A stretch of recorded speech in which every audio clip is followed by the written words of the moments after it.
Well, let me say to Nigerians that our democracy is metamorphosing, and this is the true test of democracy, that the majority will have their way and the minority will have their say. What is playing out in the Senate is a complete undermining of the principles of plural democracy by a select few who decide to dramatize their rights. It is within the right and purview of all legislators to aspire to come to the office, but what they become thereafter is a matter of privilege provided by their colleagues on the chambers. There has been a circus show in the last 1 week about what happened, especially culminating in the suspension of the senator you mentioned. But let me say that attention has been taken away from the main issue. From all the discussions you have heard, nobody has undermined the fact of the allegations she made. Those allegations only came in when the issue of changing of seat, a regular and routine activity within the purview of the presiding officer of the National Assembly. Therefore, the issue of sexual harassment does not arise at all. It was never the issue. It has never been mentioned. As a matter of fact, what Nigerians must know from today is that once a matter under Section 60 of the Nigerian Constitution, not the Act of the National Assembly, the Nigerian Constitution, Section 60, the Senate and the National Assembly, and indeed all legislative houses in Nigeria, are to self-regulate themselves. The right to make those rules are enshrined in the Constitution. Until you amend that section of the Constitution, whatever rules that any chamber of the National Assembly makes, in this case the Senate, are binding on all members. So when the rules are violated and the appropriate sanctions are delivered, it becomes an aberration. It becomes diversionary to introduce any other topic, to introduce any other allegation, which are criminal in nature. And the rules of the House indicate that once a matter that is within the legislative competence, legislative jurisdiction of the Assembly is under deliberation, no court in Nigeria shall interfere. You can only interfere by way of asking the court to either vitiate that decision, that ruling, or that law which the National Assembly is to make. But the process of making it, the courts are stopped from interfering in it. So when the matter of misconduct arose, it became sub judice in the case of the courts to interfere. So Nigerians must get to know clearly that there are distinguishing factors.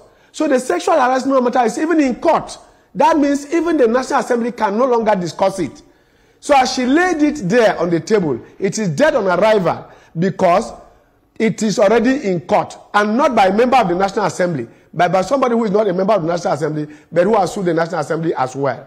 So in that case, that matter cannot be discussed by the Senate of the Nigerian Senate as it stands today. So what is at issue is the issue of misconduct, disobedience to rules, and which all senators, all without exception, the committee members, including the chairman, House Committee on Women Affairs, Senator Ireti Kingibe, and of course, even the minority leader who sat in session that day, nothing, no vote. No vote didn't come in her favor, in the favor of the senator. So the issue of misconduct should not be swept under the carpet because somebody's emotions are hot. I know, as Shakespeare has put it, that hell knows no fury than a woman scorned. A woman has felt scorned and she feels the roof must come down. It is within her right to be angry. It is her right to ventilate her anger, either by law or on the floor. But that must follow procedure and all the rules. Nobody is exempted on account of gender. This is Women's Day. And some people have gone to social media to say that I said elsewhere that women should have their mental stability test before assuming office. I said all public officers must undergo this test when you see this type of conduct in a hallowed chamber like the Senate of the Nigerian Senate, of the Nigerian Senate. and that somebody now believes that a shouting match on the floor of the House is part of the legislative duties. If the others now feel that, yes, you have a right to shout, but we have a right to also sanction you. Why do you think that your right is sacrosanct and overrides other people's rights? Some people in a group, in a platform, in a Senate for that matter, that makes laws for Nigeria, if you can't obey your laws, your own rules, why do you want to make laws for the entire country?